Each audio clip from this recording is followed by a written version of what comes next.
Ooh, shit, nah. What's up with it, y'all? Hey, now look, this is part 2 of the Kain series. This is episode 2 of the Kain show. So, today we finna be getting into some astrology, man. Do you hear me? We finna be getting into some astrology, man. You feel me? So, check this out. Now, I do birth chart readings. You can go on my Facebook at rexkainn, R-E-X. And then Kain, that's me on there. You can follow me on TikTok at Revelation Kain. And on Instagram at rexkainn with 2 N's. See, it's rexkainn all together, but it's 2 N's. And not only that, Twitter. I'm new on Twitter. It's at rexkainn. Like, I'm rexkainn everywhere. So, I'm an astrologist. You know what I'm talking about? I'm a good astrologist. All my reviews and prices are on all of my pages, and they're all pinned at the top. So now a little bit about me. I have a good background, and I started off tropical astrology. Then I graduated to Vedic astrology. Then I graduated to Gemini astrology. And you know what I'm saying? Now I'm just studying all this shit. Chinese astrology, any type of astrology, I'm on it. Hellenistic profections, draconic, all of that. Moon charts, solar charts. But enough about that. Let's get into today's topic. So I'm talking about the sun and it's Sunday. So what is the sun in astrology, man? Everybody always asks me, Kain, okay, can you do some breakdowns? Well, yeah, I'm gonna do some simple breakdowns. So the sun in astrology. We all know that when we go outside, we can see the hell out the sun every single day. I'm pretty sure we all know that shit. Now check this out. Y'all know folks always be hating on Leo, and I'm a Leo sun, by the way, and I'm over in tropical, but I'm a Cancer sun in Vedic astrology. And I'm also a Pisces moon over here and over there in Vedic. So what is the sun in astrology? The sun is basically your soul. You know what I'm talking about? That's what it is. Think about it. And I think it was Latin time around the lords of antiquity. The 7 lords of antiquity are all the 7 main planets, not including Uranus, Pluto, and Neptune, right? So check this out. So when it comes to the sun, soul, think about it. When you see the word soul, take that U out and it's S-O-L. Now go type in on your phone right now, because if you got, you know what I'm saying, and go look up soul, S-O-L, and the sun. It's gonna be the same thing. The sun is our soul. It is the creative expression of the inner us. You know what I'm talking about? You know what I'm talking about? That's what the sun is. Now, check this out. So, you know what I'm saying? The sun is basically in astrology. It also represents the father. It represents of children. It represents birth. It represents new beginnings. It represents vitality. It represents how bright you can shine in a certain area of life. So depending on wherever your sun is at, that's where you shine. Like, say for instance, my sun is in the 8th house. So I shine the brightest when it comes to occult like matters. Like, think about it. Y'all see me doing some occult shit right now. Off top, y'all already see me doing some occult shit. Now, so check this out. Now, the sun represents kings and queens, authority. You know what I'm talking about? Structure.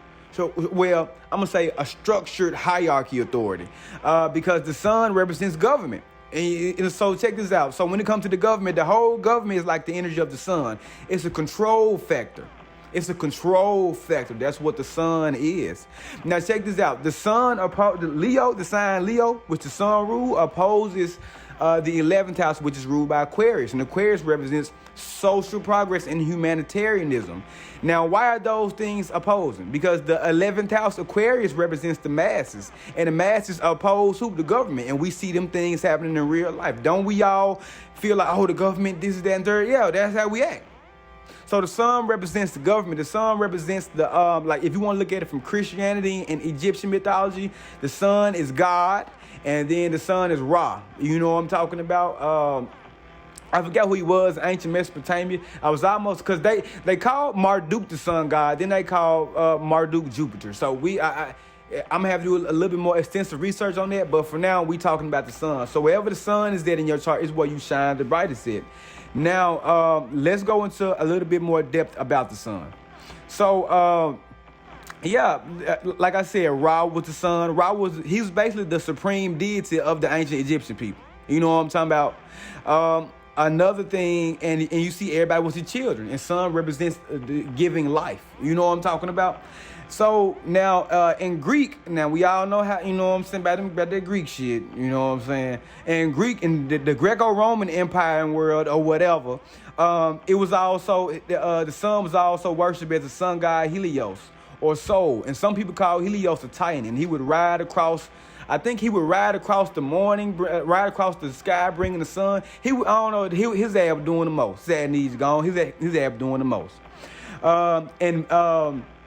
He was also known as a Titan in some lores. You know, he was known as Titan or a god. If you do deep research, you'll find it out. Now, when it comes to Vedic astrology, when it comes to the Vedas, the sun is Surya. Surya, the sun god, and that motherfucker is powerful than the motherfucker. So let me just tell y'all this. The astrology that we have now, if we look at it from a timeline basis, it all started from what we know in ancient Mesopotamia, and then it worked its way down to India, and I think like other parts of Asia, and then Greeks and Romans took all that shit, and it was in Mesopotamia, Egypt, all that shit, and Greeks, they stole the shit, man. They stole the shit. I'm telling you, I done seen stuff, I'm like, hold up. I done seen stuff, they say, they skipped the whole India. And remember, the Indian tradition, from what we know, is older than the Greeks. You know what I'm talking about? Especially as far as like they organized religion system, come on. Everybody in Greek mythology is think about it. The Vedas is way older than any Greek text that we know of. Please come show me one. Please come show me one. And if you show me one, I'll read it. But it gotta be lining up to exactly what I'm talking about. I don't want to hear well, we have a more ancient empire. I don't want to hear all that shit. I don't want to hear older empire. I'm talking about when it comes to the structurized, you know what I'm saying, hierarchy of deities, gods, and worship. That's what I'm talking about. Now, let's move on a little bit, you know what I'm saying, more. You know what I'm talking about? So basically, when it comes to the sun, it's like our creative self-expression, how we like project a lot of our energy into society. You know what I'm talking about? Our family and friends. You know what I'm talking about? Like, say for instance, people with Scorpio suns, they're shining in the energy of Scorpio. So they might not be a full, like, blown on Scorpio, but certain aspects of what a Scorpio represents, they will have it. Like, they will want to figure shit out fast. They probably ain't gonna believe shit you talking about. You know what I'm talking about? Now, how far and how in depth depends on the rest of the birth chart. You know what I'm saying? So, now, let's see. What else I want to start about the sun? So, one thing, now everybody's sun rule the ego. Y'all always tripping off sun, man. Y'all better leave Leo ass alone, man. Y'all always tripping off that. But sun in Vedic astrology is known as a mild malefic. And so it means it can do good, but it can get so hot it can burn it can burn the importance or certain aspects of the area of life. Like, for instance, how the sun is hot as hell outside, you know what I'm saying? It bring life. We can all see stuff, you know what I'm saying? After the rain, crops and shit can grow, photosynthesis for plants. But it be so damn hot, folks' cars be fucking up, heat strokes, passing out. Heat rashes, all that. Yeah, you see what I'm saying? So it gives and it can take. That's why it's known as a mild malefic when it comes to Vedic astrology. You know, so basically the sun is your soul. Yeah, the sun is your soul. And it don't just stop there. You got shit in Vedic astrology like called the Atmakarka. Listen, you got a lot of stuff to accompany the sun and go with it. Now, the sun's main enemy in astrology is Saturn. Now, sun was God, basically, right? And Saturn, as we all know, Saturn, Satan, that's who he is. And if you do your research, go type in who's the sun enemy. Saturn gonna be one of the first motherfuckers to pop up. Now, the sun also represents one in numerology. The day of, you know what I'm saying, the sun is Sunday. You know what I'm saying? Colors like yellow, gold, and the sun also rules the actual heart. You know what I'm talking about? It also rules the heart. And sunflowers, all that little stuff. You know what I'm talking about? So make sure, now this was just my quick brief video about what sun is. You know what I'm saying? So wherever it's at, it's where you find a lot of creative expression. You know what I'm talking about? Depending on different houses, depending on different aspects, depending on different divisional charts. If you're looking at it from the Vedic incorporation, it could all mean so many different things. But this is just the primary base of what it means without all that extra shit that they gonna tell you. So kings, queen, authority, government, rulership, dominion, children, life, creative self-expression, all that.